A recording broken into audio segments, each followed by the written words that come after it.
Jensen Cummings here. Thank you as always for tuning in. Today is Best Served Podcast 294. We're talking, are stages exploitative? Are they valuable? Where and how in that process of the hiring process? So many different opportunities and horror stories we've been hearing. We really need to start to understand and evaluate the way that we're communicating, interacting, the expectations that we're setting. And so we're going to dig into that a little bit. You know, I've told on myself multiple times that I've been a part of the solution and the problem in this so many times, thinking that I had these brilliant ways of hiring people and spent a lot of time thinking about skills, and I needed to spend more time thinking about attributes. And I think we got a couple of people today that are going to give us some thinking on both sides of the equation. I read through probably a little over 1,000 comments in multiple Facebook groups, doing what I always do. You guys know I ask questions. I am just hyper curious and reading through, trying to understand, trying to get to how we move forward in this industry.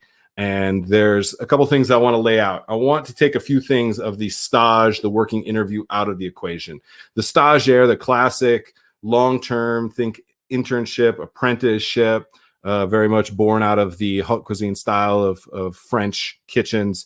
And I want to think about that separately. If there is an educational base that's ongoing, that's bringing value in that way, we're not going to talk about those. Those are something separate.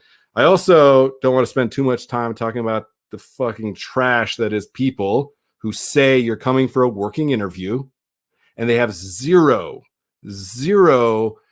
opportunity for an actual job.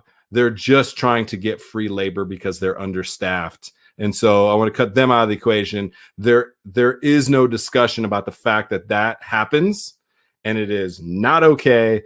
And places like that need to be shut down. Absolutely. I'm just going to throw those two things out of there. In the meat in the middle, there's a lot to unpack. All right. What I found from reading so many comments is, are stages, working interviews, valuable exploitation? The answer is both.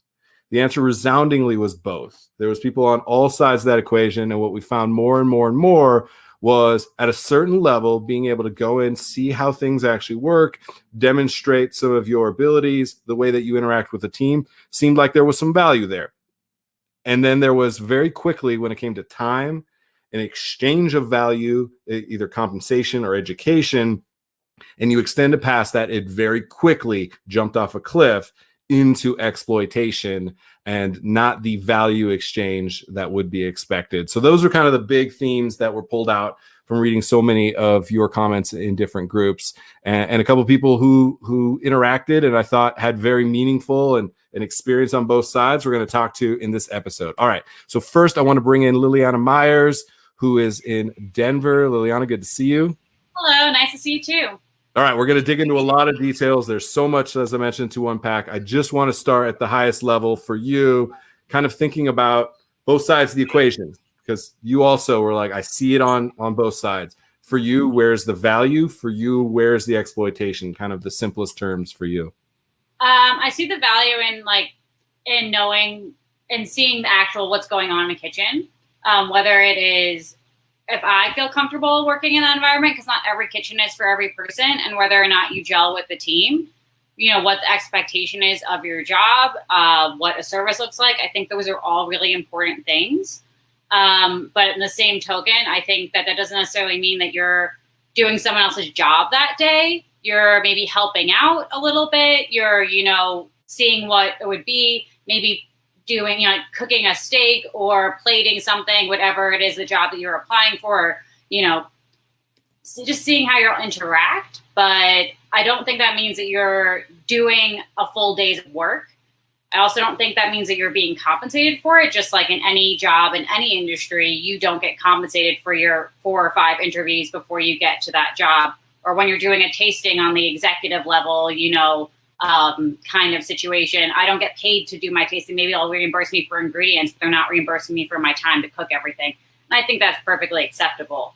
But I think what you're saying is interesting. There's something that you mentioned that I think is important, is if it goes from you showing what you're capable of in whatever degree, and also for you to be able to equally learn what it's like. Do you fit in with the team? Do you like the way that they interact? Do you actually then like the way that the food is produced? All these things, I think there's a valuable exchange there. When all of a sudden your labor is creating revenue and you're doing somebody's job, that's when it shifts, right? That's when it goes from an exchange of value to a transaction.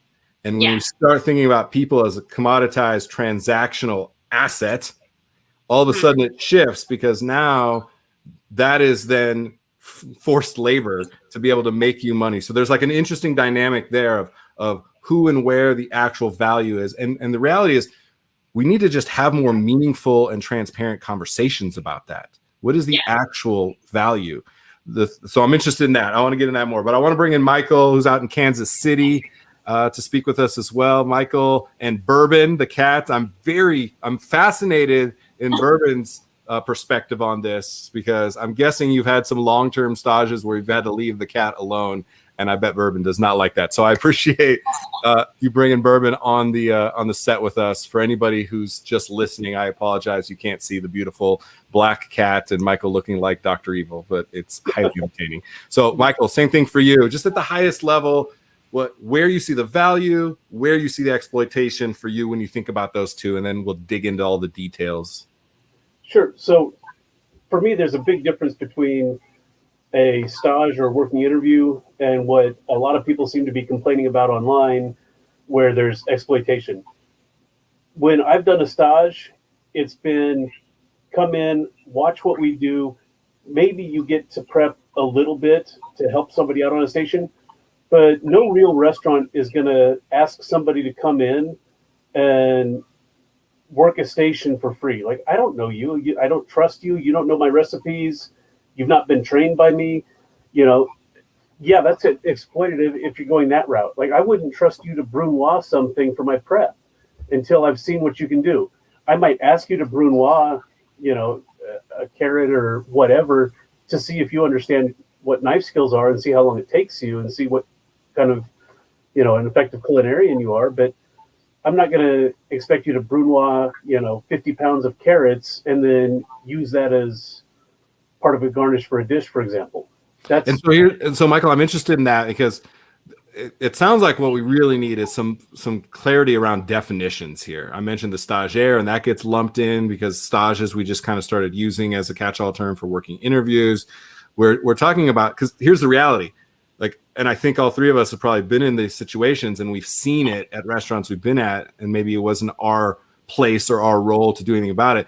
But people have been stuck in the basement chopping onions for 4 hours. People have been stuck doing that shit work and saying I'm going to put them in this adverse situation and see how they handle it. It's not an adverse situation. That is pure exploitation. The brunoise as a skill set versus it being commoditized into that station. So the understanding that, how do we reconcile that? Because to your point, you're getting lumped in now of the stage if you're doing something meaningful with everybody else who's saying you're doing a stage and working interview, and this is the industry standard.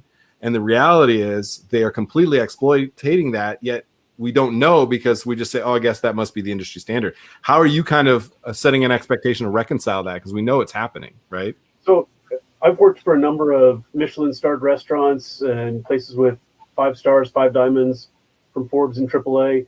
And those are the type of places that have set up stages, obviously based on a European system, where it's about you coming in and you get to see how we operate and does that work well with your style. And, 20 or 40 people get to watch you and how you interact with everybody. And are you polite? Do you work clean? Do you ask the right questions? Are you intuitive? And then after you go away, these people get together and they decide, is this somebody that we want to bring into our team, right? At the Inn at Little Washington, for example, you're told ahead of time when you apply and get a response that you'll be brought out and you're going to spend over a period of 48 hours, 24 of those hours are going to be in the kitchen. So you have 2 12-hour days in front of you. And on the first day you go in and you're basically told you're going to watch everything. they fit you for a uniform so that you fit in with the kitchen, because it's a kitchen that guests are going to come through and they don't want you to look different from anybody else. But they'll pair you up with somebody and you're basically watching them and assisting them with basic prep, watching what they do, asking some questions, and looking over their shoulder. They don't want you touching anything because they're putting up, $135 a head tasting menus, and this was back 20 years ago. Yeah, there's very little margin for error there. One thing you're talking about, and I want to come to Liliana and then come back to you.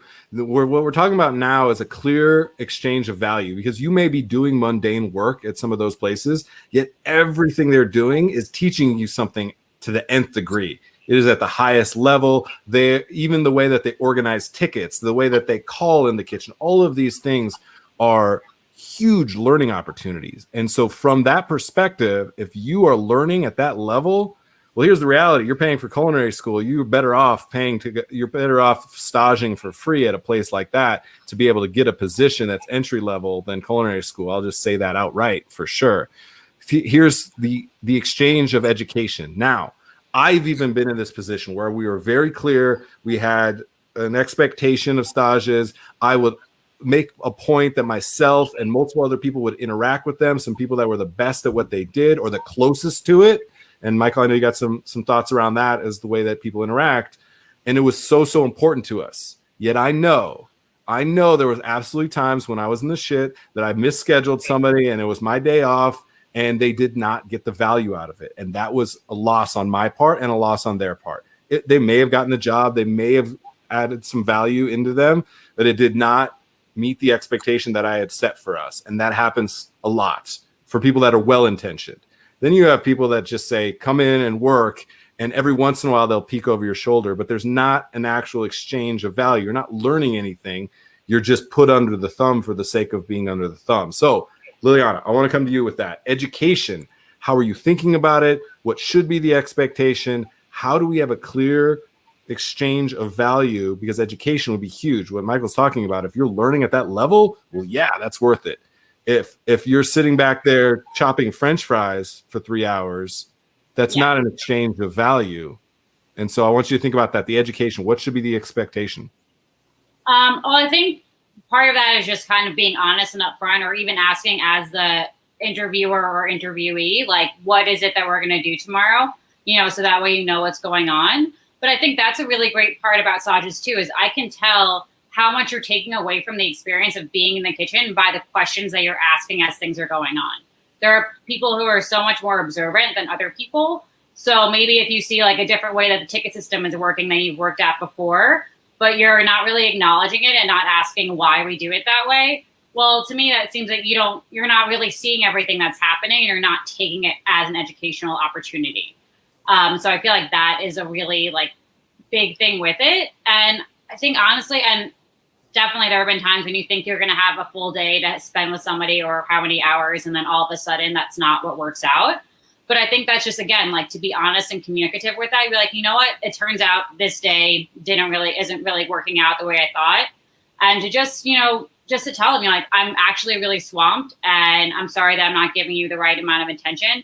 Because like anything, especially kitchens, there's always some kind of crazy thing that happens. That's what I love about it. There's always some weird thing that you got to figure out. And that's the same thing. But as long as you're honest with people about the situation that's in front of you and what might be happening, even if that means rescheduling or just I'm sorry, we're not going to spend as much time today. Maybe you should come back later. Maybe, this isn't going to be as long of a day because I can't spend time with you. Those are all just important conversations to have, because then you don't have people who feel like they're being exploited if you're being honest with them about what you're going through, whatever the situation is, So I think that communication is just honestly the most important thing from both sides of it. Yeah, communication always the thing. So when you're thinking about time, I want to talk about time a little bit, and then I want to come to some process stuff as far as just the way generally we're shifting the stage. We're talking about it in a vacuum a little bit now, and I want to then zoom out a little bit because it is part of function of a multifaceted process to be able to hire somebody. And I think that whole system is fucked. Like we have just commoditized ourselves so much in this process. And so we've been talking about that through this, resumes, and how we've basically said, don't do this, only do this. It can only be this and can only be this. And then we wonder why everyone's resume looks exactly the same and it says absolutely nothing. Right. Mm-hmm. And so we've also done a lot of things, myself included, where we spent so much time overvaluing skills. I just think, I'll say it, I think we overvalue skills and we undervalue attributes. So the same thing, I ask questions out there. I'm like, what do you hold in the highest regard when it comes to an employee, when it comes to a coworker, when it comes to a boss? And everybody lists attributes.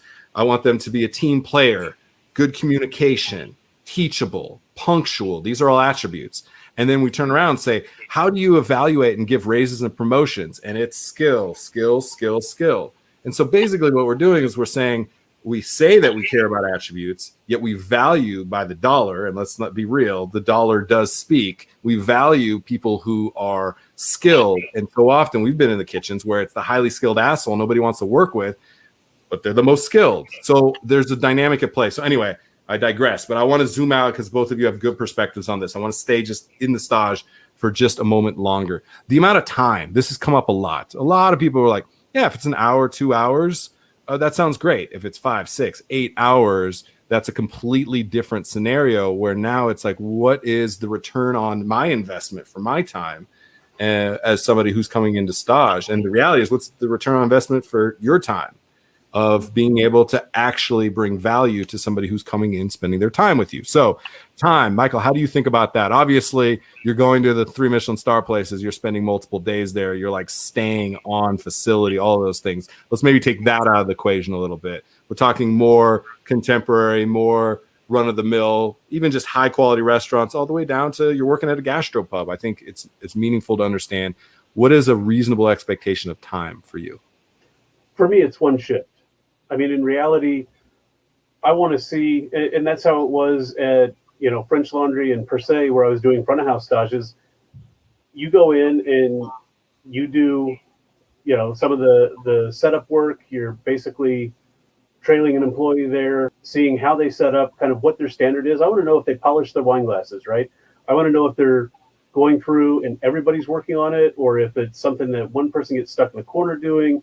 I want to see how they operate. I want to see how that front of house operates with the back of house. Is it one big team that meshes well? And you're not going to get that if you show up for an hour, right? And I want to see what their lineup is. Tell me why. I'm super interested in that. I will tell you from my experience, it takes me about 17 minutes to see if somebody jives. And everything else to me is teachable.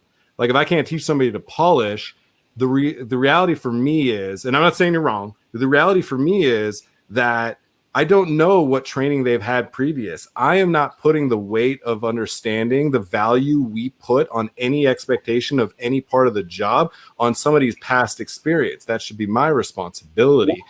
I'm talking as somebody coming in to do the stage. I want to see what the business values. As an Understood. operator, I don't necessarily have an expectation. I don't need them to stay necessarily an entire shift. But I want to set the expectation that we want you here for one shift, because I want them to be able to see what lineup is like. I want them to be able to see what we do at the end of the shift if they need to stick around. If it's a position that doesn't require that much, I want them to be there long enough to where they interact with the staff enough that the staff has thoughts about whether or not this person is going to mesh with the team. And that's really it. I don't need them to stick around if they're literally standing in the corner watching, but I want them to be able to stand in the corner and watch and observe and see what's the speed of the room like. Is this going to be something that's too intense for you? Or is this something that you think you're going to work well in? And I don't think at 17 minutes, they're able to make an assumption because they want the job. They're going to tell you, yeah, absolutely, I feel like this would be a good fit. Whereas, I think what I'd say is like, you just if somebody, you can tell by the way that they move in a very quick instant, if they have that head on a swivel and some of those things, you can tell from somebody picking up a knife and being like, yeah, I see your ability. I see the way that you approach these things. I think there are understanding certain situations that maybe like, look, you need to understand because this is atypical. And if this is not something that you're interested in, I completely understand that this is a different style and approach. So I think understanding the points of emphasis that are atypical or very unique to that business for them to be able to see that, like, yeah, if every single night I'm expecting you to climb into a grease trap and scoop out the day's grease, like, and I'm not going to put that on the job description. Yeah, there's a little bit of understanding of that. Yet I think we know, like, you just tell. I know the two of you, I can just tell the way that you hold yourselves that you're going to be able to have the mindset. And I think for me, it's like mindset versus skills. Again, you need to see enough of the skills to know that they have the ability to adopt skills, right? So I'm interested in that. And you're right, 17 minutes, you just have a feeling and a sense. It is not hard on paper that they're able to accomplish all of these things. What I'm interested in is shifting the responsibility. And so again, let's zoom out, but I want to get a time expectation from you. I'm interested in shifting the responsibility. Is it their job as a stage to show us what they have to offer us, or is it our job as an employer to show them what we have to offer them? And I'm interested in who holds the responsibility. So, but first, Liliana, before we zoom out a little bit, for you, the expectation of time, how do you think about that a little bit? Well, it honestly depends on the restaurant. I think there have been times when I'm working in New York and Michelin star restaurants, I expect someone to put a day's worth of work in, whether that is between sitting down with the crew for a family meal, sitting down with me for an interview, seeing the service all the time, all that stuff lumped together. Sometimes you break it up over more than one day, depending on just your, style. But I think that's important, especially, and this is a while ago now. I think part of that time thing is really important, because if I have stage coming in and after 2 hours, they told me that they scheduled another interview later on that day and they have to leave, that's like an automatic red flag to me. Tell me why. I'm interested in that. Multiple things. You didn't communicate that to me in the beginning when you set this up. So that to me is just not good. It's just an expectation thing. And I think it's a communication thing. For a lot of times when I was younger, I would think to myself, well, obviously you don't really want this job that much. You're not that committed to it. As I've, grown up more in this industry, I do understand, people have things to do and everything, but it's the communication part of it. If you're going to do something like that, you should be communicating to me that you have a time constraint and what the expectation that we have. So that way those things don't happen. When you're in the middle of something and I was like, okay, we're going to do this, and this today. And that way we can see all these things. And then you tell me an hour in that you have to go. Well, now the reason that I have you here isn't being fulfilled. I didn't get to sit down with my interview with you. You didn't get to see how the team interacted. You didn't get to see the opening of service or whatever, because you didn't, allot your time carefully. And to me, this is something interesting. I want to take. I feel like I need to have another episode about exactly this. There's a fascinating thing you just mentioned. It's about the responsibility, because here's the reality. Especially like somebody is allocating their time. Like, do they have transportation? Like, how much is it costing them to get there? There is a commitment there, and I don't know the answer to this, but all of a sudden my head's like, well, you're not only scheduling one person to stage. So the expectation is you're seeing multiple people. And if they're on the job hunt, the expectation is they're seeing multiple people. The communication, everything always is communication. Yeah. Like that trumps all. It's like a value of everyone's time, not just the person who's interviewing, but also my time. Generally, if I have someone who's either starting their first day or an intern or, someone who's working stage, I can't do most of the things that I'm doing that day, and that's fine. I've allotted my time that way. So by you saying that, all of a sudden I have to go, you're saying that you don't care about my time either. Here's interesting. If I told you I had 2 hours and then was staging somewhere else, would you give me the stage? I would, if I knew what was going on. If we could talk about it, this is why I'm doing this. I have whatever. I have 2 days in Denver to get 10 stages done. Everything is understandable, especially if you know what you're walking into. It's the all of a sudden surprise that I think is not acceptable. Yeah. And I couldn't, and on both sides, we've mentioned it. Like, if I know what I'm coming into and what I'm going to be doing, and if I'm stuck in the basement cutting onions, that's not a reasonable expectation based on the communication. And if you're saying you're coming for a stage, and I told you that that's going to be a 4 to 6 hour stage, and then after 2 hours in the moment, you're telling me that that's no longer the case, that's a big breakdown in communication. So I appreciate that. All right, I want to zoom out just for a couple of minutes with each of you. Michael, you mentioned something before we got started that I really love. I want to see this implemented more and more. The interaction across a multitude of employees as part of the actual process.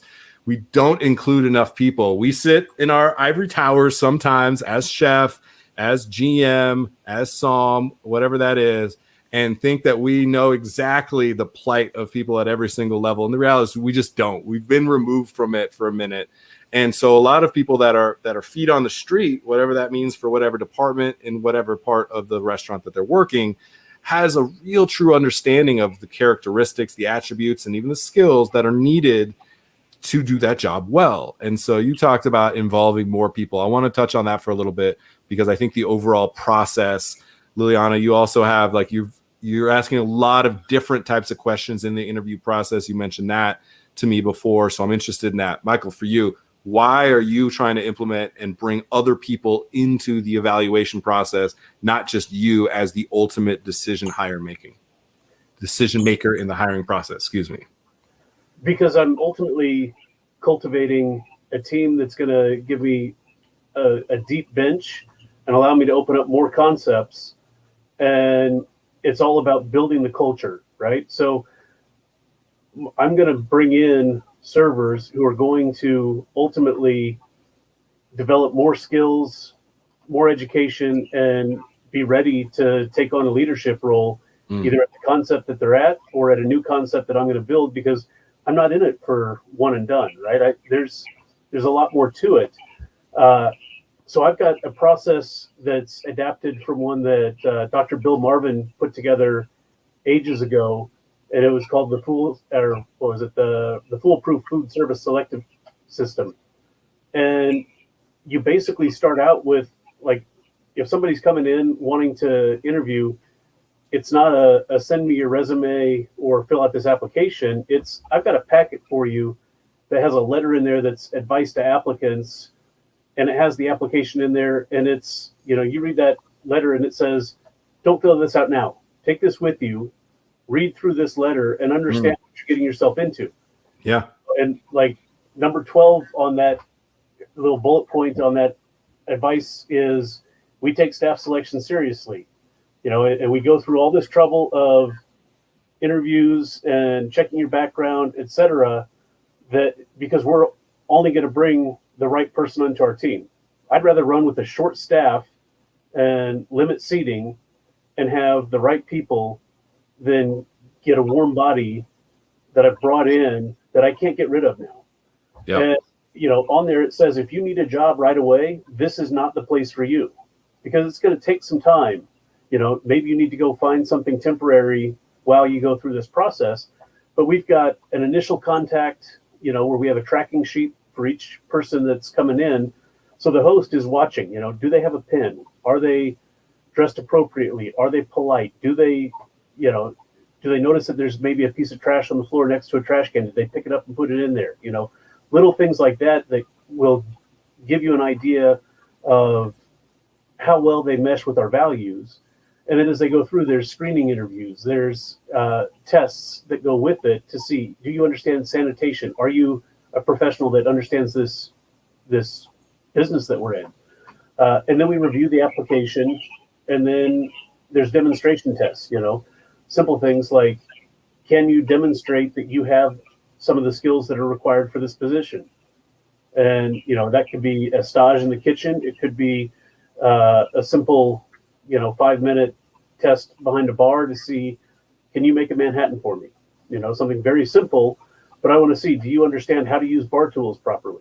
And yeah, it's a skill that we can teach, but I want to evaluate where you're coming into this team. And it could be, well, you're not necessarily skilled enough to be behind the bar right now, but I could put you in a bar back position and train you. So maybe if the attributes fit, and that's what my process is more about is more time meeting with more people, whether it's a manager or a server or a cook or a host. Anybody can do the interview because we have the questions written out, and it's you ask the question, and then I've got on one side it tells you, here's a good answer, and here's a maybe answer, and here's a no answer, basically. If it's, why do you think you'd be a good server? Oh, I'm friendly. It's like, well, that's kind of in the no category. That doesn't tell me anything. But if you're saying, I love to serve people and make people smile and take care of people, and I work fast and clean, it's like, okay, you actually have the attributes that I'm looking for to move on, because you're smiling about that and you're talking about how that makes you happy, right? Saying I'm friendly is like the cheap way out and doesn't tell me anything about whether or not you can do the job. So anybody can ask these questions, and anybody can kind of fill out, what they said or how they interpreted those answers. And then again, there's time, because when they go away, we sit down and talk about how did they do. It's on their tracking sheet and they fill it out. So it's a process that most restaurants don't do, because most people in this business are all about immediate gratification. I want to interview now, work tonight, True. cash tonight, and walk out and be able to go to the bar because I got $100 in my pocket. And And on the restaurant side too, we're an immediate transactional mindset too. I like that you're including more people in the process. I think that is a super important white space that we haven't really evaluated. And here's the thing, and I'll say for myself, I thought I had all the tricks and all these clever processes and stuff like that. And I spent more time worrying about the process than I did about the people that I was actually supposed to spend time evaluating. So I think one thing I would always say is it's not the system, it's the people who are able to adopt a system that ends up being valuable. And I think the more people you include in that, it also allows you to audit your own system. And so if a host is interacting with it and their expectation is different than yours, and I can just tell by the way you're talking about it that you are spending time not just implementing a system, but evaluating a system while you're using it to evaluate candidates, I think it is an important part of it, because it's not our job to manage pieces of paper. It's our job to manage people and lead people, right? So I think the thing is, I always like a bad system over no system, because a bad system you can improve. And the problem is we're just fucking gunslingers. We just are like, let's just get in there and mix shit up until everything's dead. And then we wonder why we get the same result every single time. So I appreciate that you're thinking about the dynamic differently, which is super important. Liliana, same question to you to kind of wrap us up here. You're asking a lot of different questions, and it feels like a little bit more like you're almost trying to understand a personality test. Like you're trying to get to the core of the way that people communicate. Clearly is something so important to you. The way that people interact with each other, who's got a blue personality versus a red personality, like these kind of dynamic questions, without them just being stupid, weird questions. Because we've heard that where people are like, if you were a bird, what type of bird would you be? Like, I'm not talking about shit like that. So for you, what is that process? How are you thinking about it a little bit differently, even getting people to the stage point or coming out of that stage? What are you asking? So for us at the restaurant, culture is the most important thing. And, that is like building your team. So most of our interview questions are completely personality based. And they are like a little bit like almost off-putting at first. When I did my interview, I remember being like, wow, no. Do you ask what type of bird you are? Because maybe I just shit on like your process. All right. It's just things that I've never thought about before. Like, for instance, so we call them core values that we, really, want to represent in the restaurant. So it's like respect, equality, responsibility, organization, all these things. And then we have about 3 or 4 questions based on all those core values to ask people. So like an example of one of them is like, when's the time that you failed to meet expectations, and like, what did you do? So like a lot of them are geared towards like, I don't want to necessarily, I don't want you to just hype yourself up. I want to know like, everyone does something wrong, like what happened when you did it? What did you do to come over that? How do you stay organized? Like, what is your like, how do you prioritize your day when you get into work? For us, harassment and having a 0 tolerance policy for that in the restaurant is like our number one thing, honestly. So that is always a question. Like, how do you feel yourself contributing to an environment that does not tolerate harassment of any form? It seems like really small things, but it weeds out a lot of people. There are so many great chefs and cooks and people that I've worked with who would not be able to work in the environment of our restaurant. We do not curse at work. We don't. That's got to be a challenge. I wouldn't make the cut then either. Dang. I know, it's really like there's a lot of things that things that I don't know. Every kitchen I ever worked in, it's just as part of the environment, Yeah, respect. I understand. And so we go through all these things. One of my favorite ones that I always add on at the end of the interview process is look, so we have these core values, and I list them all down. Like, if you had 3 core values to represent yourself, what would they be? And it's just getting to see how people react in certain things, how they think about themselves. Because when it comes down to it, the culture in the restaurant is more important than anything. I want my team to be happy. I want them to be comfortable. One of the number. Oh, we lost you, Liliana. Yeah, robots. Hey, she was about to mic drop. I'll just give her credit for a Jordan-esque fadeaway to finish the game. Michael, appreciate you. We're gonna let you go as well. So thank you so much for being on, for sharing. I know with Liliana and yourself, a lot more banter to come, because I like just dynamic thinking in the industry. We're going to need that type of leadership. We're going to need to be self-evaluating. We're going to need to continue to evolve to build this industry. So Michael and Bourbon, wherever Bourbon went off to, thanks for being on the show. Appreciate you. Thank you. All right. Have a good one. You too.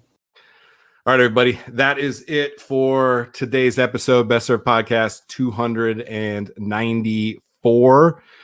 Important topic. I knew this was going to probably be the whole month worth of episodes, because there's so much to unpack here. Really understanding at this point, kind of from the hiring perspective, what was happening and what the expectations are. Really challenging myself and ourselves in this process to be better, to do better. The things that we have built to this point have not sustained us, and so we really need to be thinking about the future. One of the things that we didn't talk about in this episode, but for me, I'm just going to leave us with this, is the mentality of kids these days, big old air quotes, has to go away. We have to build sense of belonging. And the more time we spend focusing on those attributes, the culture that both mentioned, Michael and Liliana mentioned, have to be paramount. It's something we can't just say. They need to be the way that we are every day, all day. Culture is the decisions you make when nobody is watching. And that's what we need to focus on. That's what we need to build. And for some of us who've been in the industry for 20 years, we found our people. We didn't fit in where everybody else fit in. We didn't want the 9 to 5. We didn't want the suit and tie. We didn't want the cubicle. We wanted something different, and it galvanized us. We were Bourdain's Pirates on the Pirate Ship, the Band of Rebels, the Island of Misfit Toys. Yet there's some toxicity and vulnerability there. A lot of us, like myself, burnt out. So we have to reconcile with the trajectory we've put ourselves in, the restaurant industry that we've built. And so much of it is not built to be equitable, profitable, sustainable. And so the stage and rethinking the way that we're doing working interviews and the whole process needs to be top of mind for us. We have to recognize that we got to call our own bullshit sometimes. And it's an important thing. It's hard. It's absolutely hard for me to admit that I've been part of the problem throughout my career as well as the solution. And now just focusing on the human experience has to be at the forefront. The relationships that we build are the only thing. The food, the beverage, even the service can be commoditized. The relationships cannot. That's what we're doing. That's what this is all about. Thank you, everybody, for tuning in. Appreciate you as always. Cheers.